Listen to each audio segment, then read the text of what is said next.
morning, friends. Hi, hello, welcome or welcome back to the channel. It is Tuesday, the 28th of January, maybe? It's a little after 11 o'clock, and this is the second day of my staycation writing retreat. If you are new to the channel, my name is Emily Paige Wilson. I'm a poet, and I also write young adult novels in verse. If you hear anything in the background, my cats are playing with their favorite squiggly toys. I am sure they will make an appearance in this vlog. The project I'm currently working on now started as Bigfoot plus health anxiety, and it's now become Bigfoot plus health anxiety plus grief. Anyway, I have taken the week off of work. I had been hoping to get accepted into a local writing residency program here in Asheville, and I think that their activities have been suspended post-hurricane. So since I already had the time off, I was like, let me just do a writing retreat at home. This morning, no writing has commenced. I did put away the laundry that I started in the last vlog.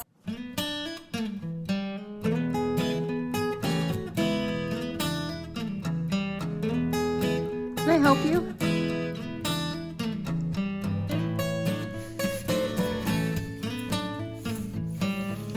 So after this, you should go watch days 0 and 1. Where we left off yesterday, Monday, I woke up at 4:30, and so I took a nap at 1 before my therapy session, and I did in fact accidentally sleep 5 minutes into my appointment. Very unlike me. My therapist was chill. It was fine. Speaking of the cats.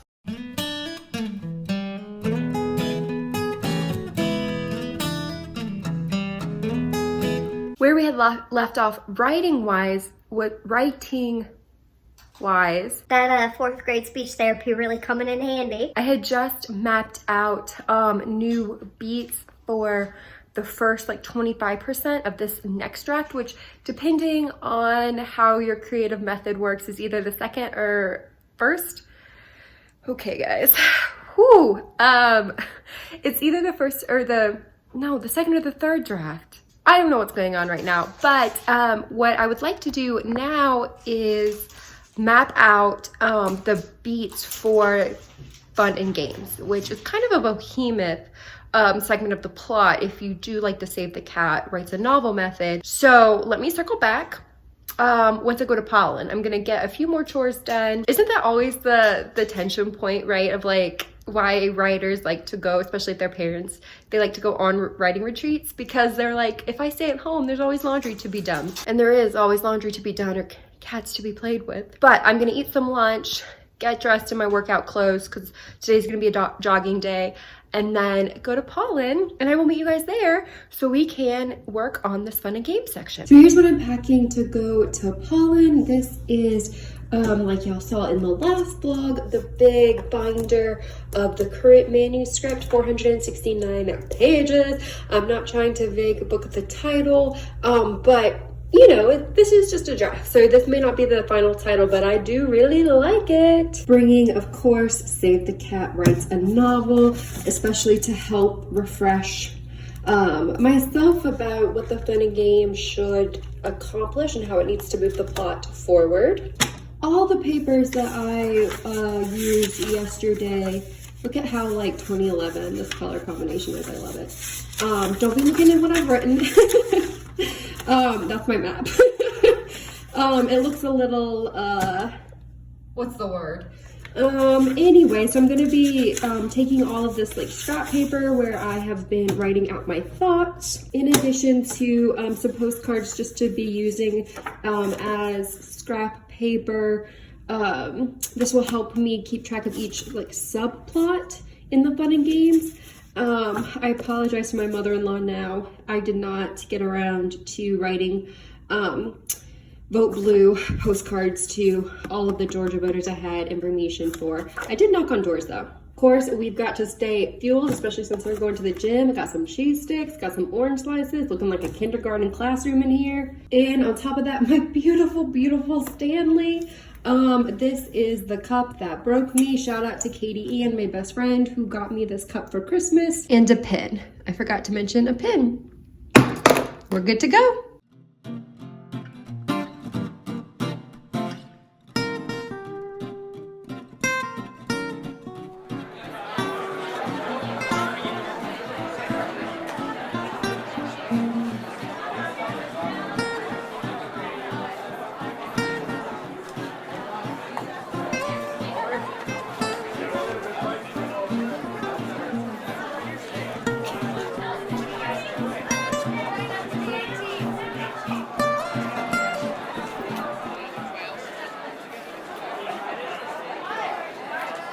Hello again, friends. It is maybe 3:30. Hopefully I got some good footage of plotting in pollen. We had a great time. We saw an orange cat on a leash. I picked off all of my nail polish, except this little pinky right here. This is Demeter's Harvest by Mooncat, or rather it was. But that's how you can tell my thinking cap was on, because I was so anxious. I picked off my entire manicure. I'm about to go to the gym now, although I'm a little bit nervous. I want to try to see if I can get 4 miles in, but that latte, I don't know if I drank it too quickly or if I should have had a snack before then, that little kindergarten snack of orange slices and cheese sticks, because now I'm like, oh, there's too much caffeine in my belly. I got a different latte this time. If y'all know, wait, pause, type down below if you remember my pollen order. I always get the lavender juniper latte, and my friend Corey gave me the trick of using half syrup instead, so it's not too sticky sweet. And I got their slutty caramel latte today. Don't ask me what made it slutty, but it was pretty delicious. I think I'm gonna go back to lavender juniper. I just really love that flavor. But we plotted a lot of the fun and games, guys, more than I thought. I know yesterday I had mentioned that during today's writing retreat, I had hoped to get through all of it, but then this morning I was feeling overwhelmed and I was like, well, that's fine. I can break up the fun and games over 2 days. But I got a lot done and I feel pretty good about it. And I think I mentioned this in the previous vlog. One, I'm integrating 3, like the pattern or the structure rather of 3, having things happen at least in 3s to move the plot forward. And I think that's I think it's working out pretty well in the fun and games, and my different subplots that I'm trying to weave together, braid together in the fun and games. I'm being so much more conscientious in this draft's outline about pushing the emotional stakes forward with each beat. So I think I'm making progress and I'm really excited. So I'm gonna go to the gym now. 2 final quick things, because I know I'm very verbose. One, I did check my work email really quickly on my phone when I was in there, not to put any brain power to anything, but I get quite a lot of like vendor emails and newsletter stuff, and I was just deleting it so I don't come to an inbox of like 200 messages when I come back to work next Monday. But one of my coworkers she sent the craziest email, y'all. She I don't think my friend Jenny's watching, but a few of my coworkers have already watched Severance, and Eli and I are just starting to pick up on the very first season of Severance. And Jenny was like, oh my god, you know, when you're out of the office, I want you to like catch up, and then we can all go out to lunch and like talk about it, because apparently my coworkers have theories. And so Jenny sent this invite to the entire office that said invite Severance lunch. And so apparently people are like losing their minds, and they're like, what the hell was this invite? Which is very funny, and that's probably how I would have felt if I got that like actually in the office. For some reason it didn't scare me though, reading it in pollen. Secondly, before we go to Planet Fitness, let me know, I want y'all's help. Let me know what songs you think would be good on a playlist for this particular Bigfoot mental health project. I've never really made a playlist for a project before, and I know a lot of people have, and that they find that a helpful tool, either generatively, creatively, or from a marketing standpoint. And so far, okay, we got Bigfoot, health anxiety, right? So far, the tracks I'm thinking of are Halsey's Panic Attack, obviously. Also maybe their Haunted, thinking Florence and the Machine, Howl. And then obviously our girl Stevie Nicks is on it, because there's a Stevie Nicks song that our ballerina best friend is creating a performance for. So please, please, please comment down below. If those are the vibes, give me your recommendations for this playlist. I just finished my workout. I feel really good, you guys. I got those 4 miles in, and my pace was under 11 minutes, which for a longer jog for me, that's really good. I'm debating about whether or not to sign up for another half marathon. For those of y'all who don't know, I don't know if I uploaded this like downloaded this info on this channel. I did finish my first half marathon. It was actually on my husband's birthday, October 5th. I had signed up for my first half marathon in Asheville the Saturday after the hurricane hit. So down by the rivers where I used to jog, and that's where the half marathon was going to be, and it still hasn't recovered. I know I keep talking about the hurricane. Thank you guys for listening to that, holding space for it, if you will. It's still really difficult here, as I mentioned before, maybe in the last vlog. We're safe, and I don't want to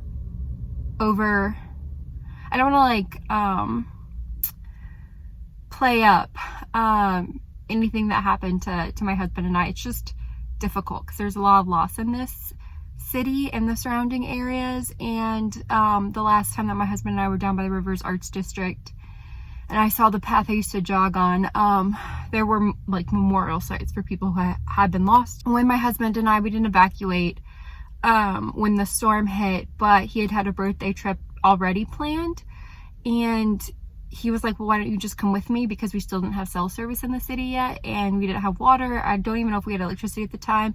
And he's like, I just feel better if you were in the same area. So I did my first half marathon on the treadmill, actually, in a hotel on my husband's birthday, and I'm kind of wondering if I want to sign up for another one. I am rambling. I'm deciding whether I want to go get groceries for dinner, because we have not grocery shopped for this week. And eggplant parmesan sounds really good. Yes. It's also sunny at 5:15. Okay, and it's like 60 degrees, and we just had that Arctic chill, so I'm losing my mind. It feels so nice. Part of me was like, Emily, why don't you jog outside? Because I found a new pond. I mean, I didn't find it. I'm not like, you know, out here discovering anything, but a new to me pond in Weaverville for a photo shoot that I did with Mountain Express with some other poets. So I'll try to make sure I remember to update you guys on that when that piece comes out. That was really fun, but that could be a new potential place to jog. But I just did my regular old routine, headed over to Planet Fitness. Maybe I'll get groceries. The last thing I want to say, because now I've been rambling for 3 minutes, is that part of me was feeling bad this morning that I didn't start writing until the afternoon, and I was like, girl, you took a whole week off of work. You should be writing, like, this is your 9 to 5. If you really want to get this done, don't waste this time. But another thing I've really been working on is being present and presence over productivity, and like really interrogating what that means and stopping all the negative self-talk in my head if I don't feel productive enough.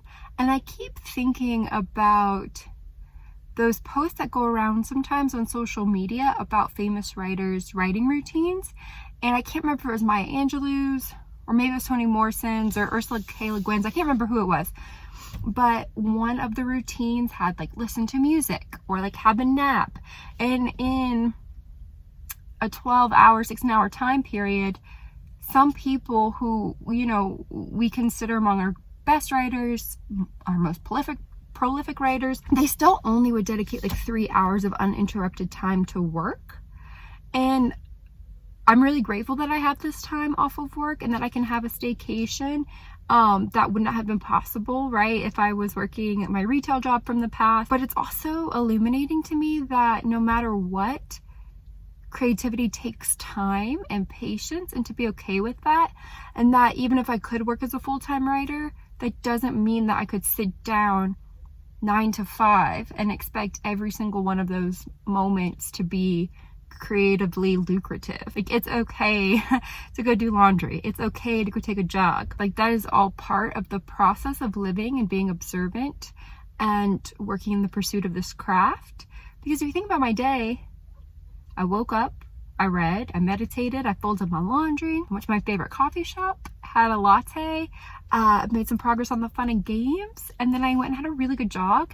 And now I'm going to go home and have a cocktail and hang out with my husband and watch some episodes of Severance so I can be a part of this working lunch when I get back. And that's really, really lovely. And that should be the takeaway of the day, not the sense of like, oh, I didn't start at 9 a.m. or 8 a.m. at my desk. Yeah, I feel really good today, and I appreciate you guys being along for the day. I'm not sure what tomorrow will hold. I do have to scrub my toilets tomorrow. Toilets and the shower, that really does need to get done. But in terms of, will we go to another coffee shop or not? I don't know. We'll see. Maybe I'll be a homebody tomorrow in my writing retreat. I don't know. Where do you guys want to go? We could go to Rowan. We could go to Summit. I don't know. I guess we'll find out tomorrow. Good morning, guys. It is Wednesday, the 29th of January, day 3 of our staycation writing retreat. And today's objective, let me look at the camera. Today's objective is to map out the beats from the midpoint defeat. I think it's gonna be a midpoint defeat, not a midpoint victory. I like midpoint defeats better. Although I think something good's gonna happen, but then something bad, like the twist is gonna happen. Because there's quite a few subplots. There's a friendship subplot. There's the trying to find Bigfoot subplot. There's the mental health subplot, which is also tangentially connected to our protagonist's relationship with her father. I think one of those subplots is going to go up around the midpoint. So that's kind of like a midpoint victory, actually.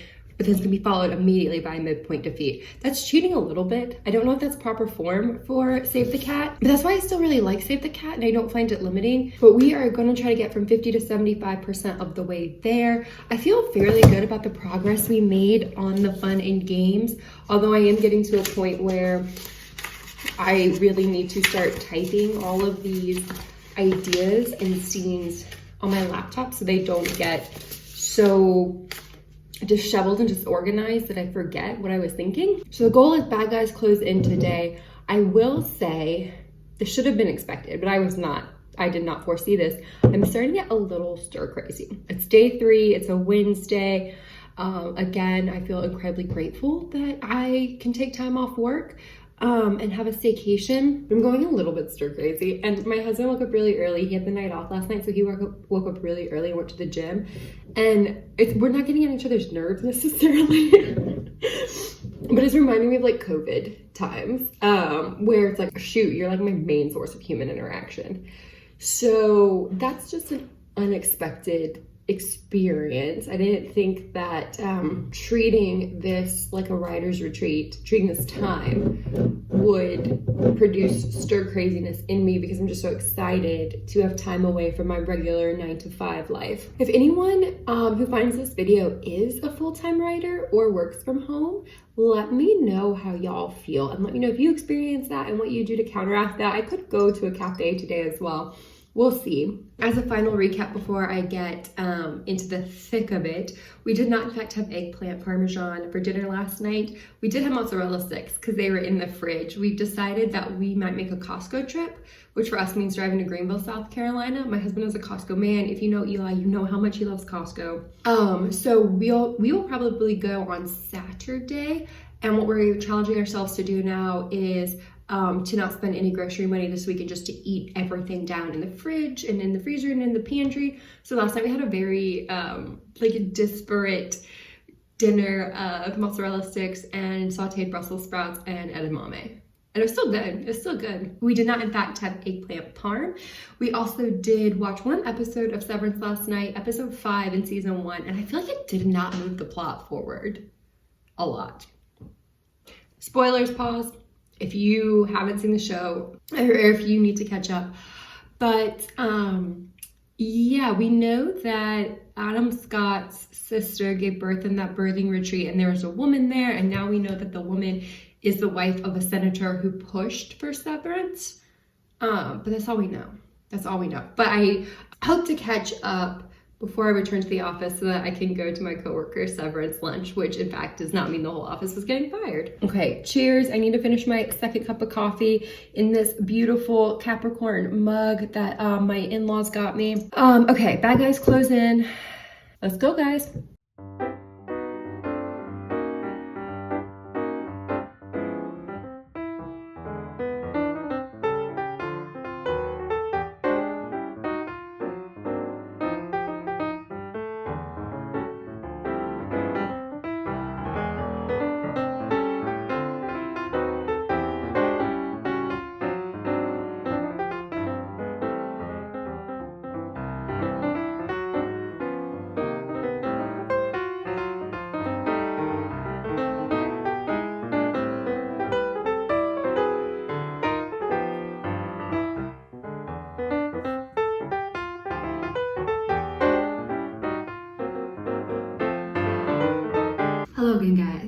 It is about 2:30 on Wednesday, and off camera, I ate some lunch. I had a sweet potato and some lentil stew that I had batch made last week and frozen half of it. And I think I told you guys we're trying to eat down our pantry this week. So that was really delicious, really hearty, especially for the fact that it's chilly outside, even though I did mention it was sunnier yesterday than it has been. I also finished cleaning my bathroom. Ma'am, excuse me, ma'am. I have to clean up in here. Do you even care? No. Okay, cool.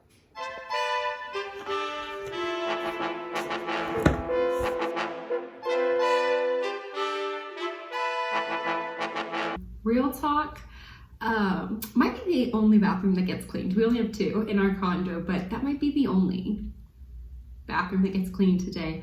Our guest bathroom, slash one my husband uses more often. That might be a tomorrow project. Honestly, I'm not entirely sure. But off camera, I also did map out some more of the bad guys close in, and I'm feeling good. I keep coming to these writing sessions feeling overwhelmed at the beginning of how much there is to do, but then midway through I have to convince myself to keep going, because then I get really excited and I want to start writing. I want to start generating content, writing a scene for an idea that I just had, or going back to the second draft that I'm working from and being like, oh, I know exactly what pages I need to lift from that and put it in a new document for this third and hopefully like final big structural draft. But I'm trying not to. I'm trying to really be intentional about moving forward with the beat sheet. I'm also noticing in this draft that I think the tension points, there's much more conflict infused in the tension points, and I think that that's going to serve the narrative well, especially in these really long stretches of plot. Right, we're working with about 30% of the entire book being in that fun and game section, and now I think there's another like 25 or 20% that's in the bad guys close in section. And I think a lot of things that I was working through in this particular draft, and I was like, I'm kind of ping-ponging back and forth, like will my protagonist, won't my protagonist, or is this one particular subplot getting better or worse? I was playing back and forth. I was ping-ponging back and forth, primarily with decisions she makes in her search to find Bigfoot and what paths she takes. That's why I had to draw out that very ionic map the other day of the lake, and then her relationship with her dad. And obviously there's going to be some points where it gets better and gets worse, even in the fun and games, and even in the bad guys close in, where overall, right, things are getting worse on the macro level. But I've made some decisions I've just made decisions that make it feel more cohesive, I think, and will make the emotional arc of the story and the characters feel more true to life. So what I'm gonna do now is see how much of this, I think I showed you guys this before, getting to a point where there are notes and brainstorms and plot points everywhere, and I'm going to need to type this all, oops, I think I lost my face. I'm gonna need to type this all up so that I don't get so confused when it is actually time to start crafting words. I also mentioned earlier that I was going a little bit stir crazy, and I mentioned to my husband that I might want to go to the chocolate fetish and get some more truffles. He gifted me some truffles for Christmas, and they were the best chocolate truffles I've ever had in my life. He put a box together for me with some of my favorite flavors. They were so good. They may even be better than like the Lint chocolate balls that you can get. They're just so good, and I was savoring them and giving myself like one every few days because I wanted to make them last for Christmas, and I'm all out, and they have been stuck in my craw. And I mentioned to my husband I wanted to go pick some more up, and he was like, well, that was gonna be one of my Valentine's treats for you, but I've convinced him not to wait until Valentine's Day. We're gonna go now being this afternoon. And then he also mentioned that he wants to go to this really huge, spacious antique store. It's off of Lexington Avenue, if you guys know downtown Asheville. That was gifted to us by another writer you may know, Ashley Bryant Phillips. We went to grad school together, and when she was moving, she let us keep some of her stuff because I used to live with her, and she had this really beautiful, almost like a candy vase, like a glass candy vase where Eli keeps his incense cones in, and Gator, our boy cat, accidentally knocked it over. He wasn't trying to be a jerk this time and do the little cat thing of like the right, he accidentally knocked it over because he was stretching too far. And my husband would like to see if we can thrift another antique glass bowl for his incense cone. So we may do that. We may get out of the house today and do that. But if I can type all these notes up into a new working document before we leave, that would be really, really helpful. And then also maybe if I finish this before he wants to go downtown, maybe I'll clean the other bathroom. I got out about halfway through capturing all the ideas and following any new creative threads in the bad guys close in section, but it's time to eat a snack before we go downtown, and also I need to plug my laptop in. I will take you guys along for the ride when we go downtown, so stay tuned for that. But I'm gonna film an outro now just to make sure that there's a clean delineation. Thank you so much for hanging out with me during days 2 and 3 of this writing retreat staycation. I am really excited about this project, my Bigfoot and health anxiety and grief and complicated female friendship project. If you guys want to follow along, be sure to subscribe to this channel, comment, let me know what you're working on. If you really want to see some more behind the scenes, not footage, but content, please consider joining my Patreon. Once a month, I give all of my patrons behind the scenes drafts, whether those are first drafts or second draft. I'll compare the different craft elements between the first and the second draft of unpublished material. Right now, I'm not sending folk content from this Bigfoot project. I'm working on what I hope is the final draft of my poetry manuscript about Marie Lafarge. So if you want any updated poems from there, now's a good time to join the Patreon. You'll also be the first to see these videos. Or if that's too much commitment, but you would like to fuel this writing project, I'll leave my Venmo down below. If you would like to sponsor this video with a cup of coffee, that would be much appreciated. 20% of any of the proceeds that I get, I will donate to efforts to rebuild neighborhoods in Swannanoa that experienced flooding during Hurricane Helene, but I'll also leave a link down below, maybe multiple links down below, if helping Asheville rebuild is sitting on your heart. And anyway, you want to check out some resources that I trust as a local who works in the nonprofit sphere here. So enjoy some bonus content of us shopping downtown. And now that you've seen that, I am going to officially sign off. Thank you guys so much. I really appreciate you, and I hope something poetic happens to you today.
Hey guys, it is Sunday, February the 2nd. It's a little bit before 4 o'clock, I think 3:30.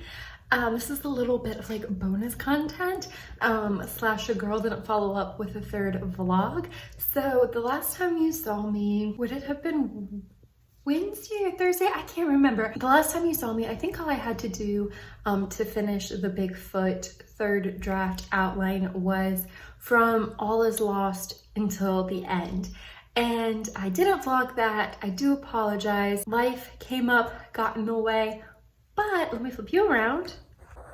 We did, in fact, make it to the end of our outline, and I'm really excited We've got about 3,500 words in the outline, 15 pages of this new Save the Cat beat sheet. But anyway, thank you guys for hanging out with me. I really appreciate your time. I know there's so much content out there. There's so much art to create. And so the fact that you guys hung around and watched this vlog of my writing retreat staycation, I deeply appreciate it. And for real this time, I hope something poetic happens to you today. Bye.